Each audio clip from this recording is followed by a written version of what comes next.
Chapter 34. Cassandra ended her grappling when she finally passed into Gotham's suburbs. She stopped for a few breaths on the roof of an elementary school and sat against one of its heating vents. It was a chilly autumn evening. Her sweat would make the cold worse soon enough. Some static filled one of her ears for a moment before Bruce's voice came in clear again. Angel? Angel, can you hear me? What have I told you about switching the audio off when it isn't necessary? I spoke with Batgirl. I know this isn't... Cassandra pulled the headset out of her ear and flicked it aside. There would be hell to pay from Bruce later for abandoning her assignment, ignoring him and damaging his equipment. But she gave it little thought. The feeling that welled up inside, though she had no name for it, was growing more familiar. Sadness with no tears, a pain in her stomach that had nothing to do with food, and goosebumps up her arms. The time her neck was bitten and sucked on in the back of that movie theater by that girl she mentally refused to name was the first experience, and it kept coming back to haunt her ever since. She'd been merciful toward the opponent whose sole reason to exist was to kill her. He didn't go through a change of heart. Her pity only earned her a broken leg, months of wasted time, and an alliance that was kidnapping people all over the city. What did Stephanie know about what she was going through? She'd cast off her purity before the two even met, and she dragged Tim down with her. The girl from before didn't respect what Cassandra wanted or needed. The church, the Lord was waiting for her when she came to terms with her failures. Graham assured her there was a better way to live her life. Monsignor Ryan said she'd done the right thing.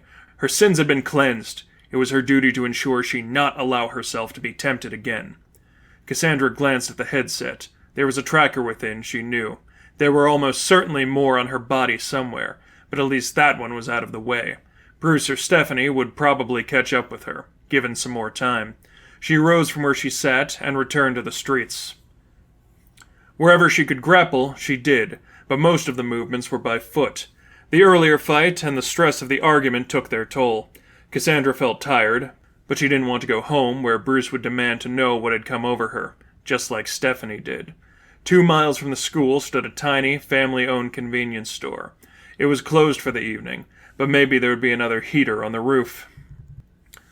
It seemed like a lifetime ago, but she'd spent so many nights sleeping outdoors and scrounging for protection wherever she could find it. One more night that way wouldn't mean much, and it felt better than the alternative. Cassandra pulled her legs close to her body for warmth. There were hundreds of reasons falling asleep in public in her uniform was a terrible idea. She didn't care about any of them. She shut her eyes and quickly nodded off. Meow. Meow. Meow. Somehow, Cassandra knew she shouldn't have been able to hear that sound, but she did. She rose slowly. Her sleeping position felt like it took a toll on her bones and muscles. At the edge of the rooftop, Cassandra looked down to the ground. She didn't know what time it was, but the night was very dark. The tiny creature that woke her, a white and gray cat, stood in the shadow of the store. Cassandra sighed and stepped back toward the heater before the cat began to whine again. She almost ignored it, but as the animal continued to yowl, she sighed and decided it had woken her once. It may well do it again. She looked down from the rooftop and motioned with her hand. Go. Meow. Shoo. Meow. Meow. Meow. Cassandra took in a deep inhale and sighed as she slowly descended the rooftop and approached the gray and white cat. With one step too close, she recoiled. What? The shadows hid the animal's condition. One of its back thighs looked to be stained red with fresh blood, and as she approached it leaned backwards and licked a messy stump where a tail had once been. As she approached it, the cat ran from her, clearly disoriented by its leg injury and lack of tail, but fast nonetheless. It stopped a few yards away, and Cassandra reached into her belt for something to wrap the bleeding with. As she approached the cat again with a roll of bandages, it again bounded off, but stopped before it was out of her view. Cassandra frowned, but the possibility reached her within a few seconds. It seemed as if the cat wanted her to follow.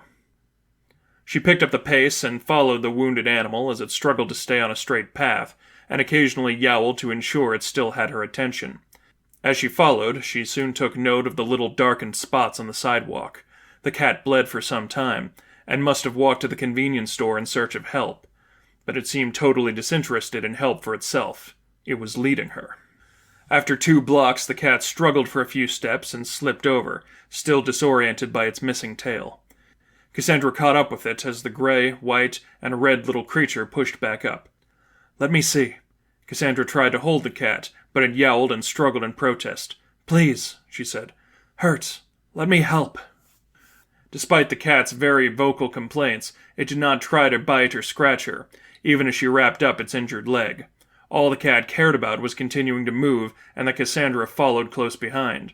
The cat led her 3 blocks, stopped in front of a 2-story house, and yowled again and again in its direction. Cassandra looked back and forth between the house and the cat and tried to figure out what it wanted. Maybe the cat lived there and wanted to get back inside? But that didn't explain its injuries or the blood.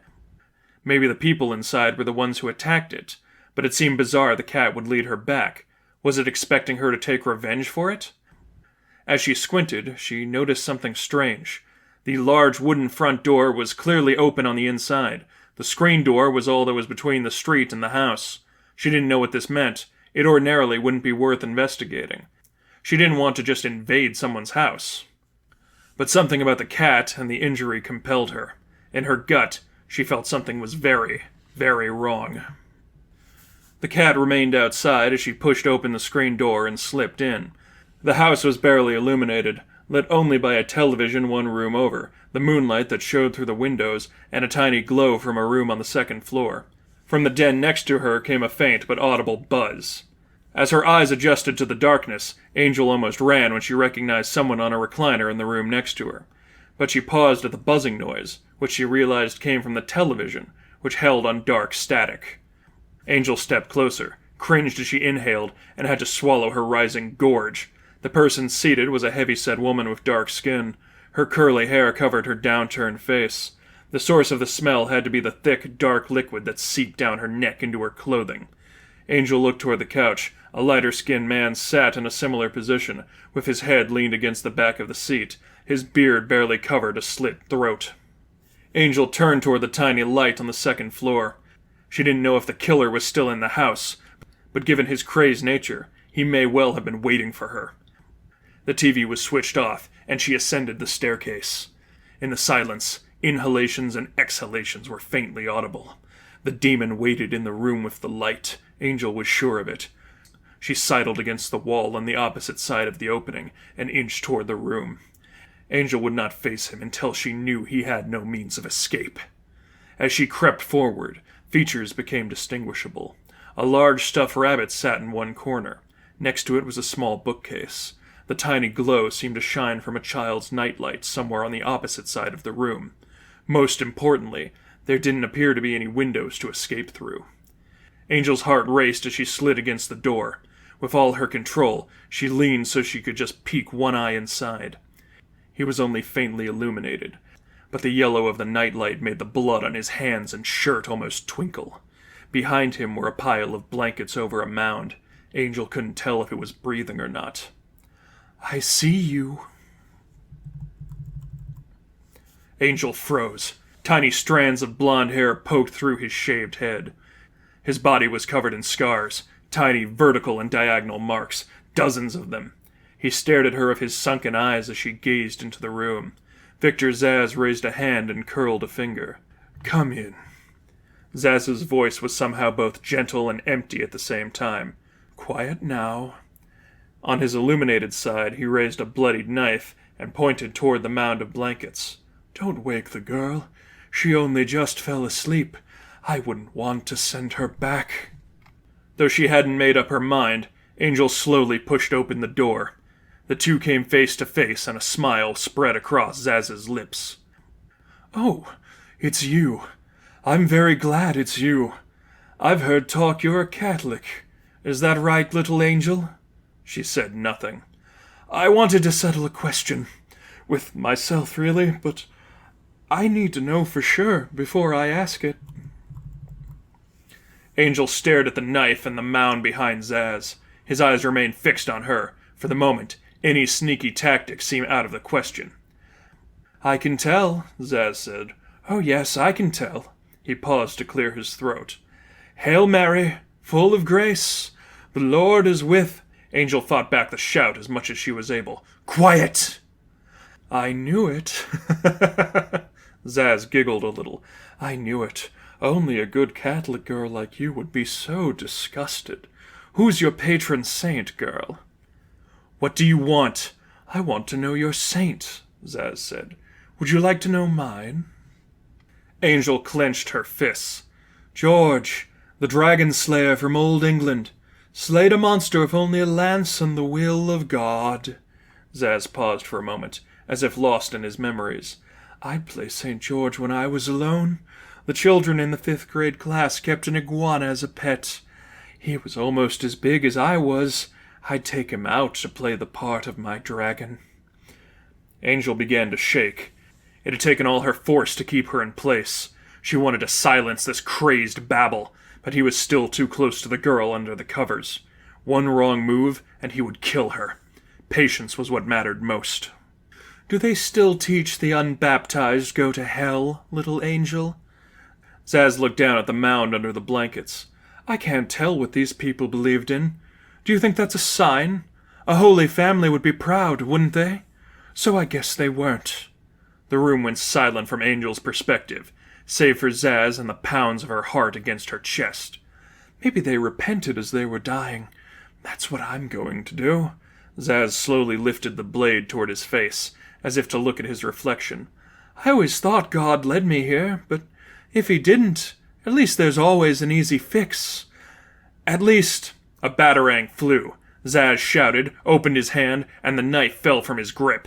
Angel closed the distance between them, took hold of one of Zaz's arms, and flipped him off the bed. The killer hit the ground with a crash and groaned. Angel tore the blankets off the mound. She recoiled in horror. I told her to be quiet. Zaz pushed back to his feet. She was too loud. I didn't want to cut her, but she wouldn't have stopped. Her hair looked as if it had been recently braided. She fell asleep in a pink shirt decorated with multicolored ponies. The girl, no older than maybe 8, laid cross-eyed, lips slightly open. Even with only the faint glow of the nightlight, Angel could see they weren't the right color. It didn't take long. The little thing tired out very quickly. Angel ripped off a glove and pressed it to the child's neck. She felt nothing. Angel leaned down and put an ear to the child's chest. She heard nothing. I remember now, Zaz said. I had a question for you. I thought the mother was a fat person, but I think she actually might have been pregnant. The shakes through Angel's body shifted to shudders. She very slowly turned to face Zaz. She knew what she intended to do, but her body hadn't caught up with her mind yet. That's 4 tally marks instead of 3. Wouldn't you agree? From Zaz's perspective, Angel moved like a white blur. The first hook smashed into him with enough force that it felt like every tooth in his mouth rattled. Zaz fell backwards into the threshold of the little girl's room. He expected another strike, but wasn't prepared for it when Angel kicked him in the face as he began to push up again. Unable to rise, Zaz scrambled backwards like a crab. No! It was all Angel could say.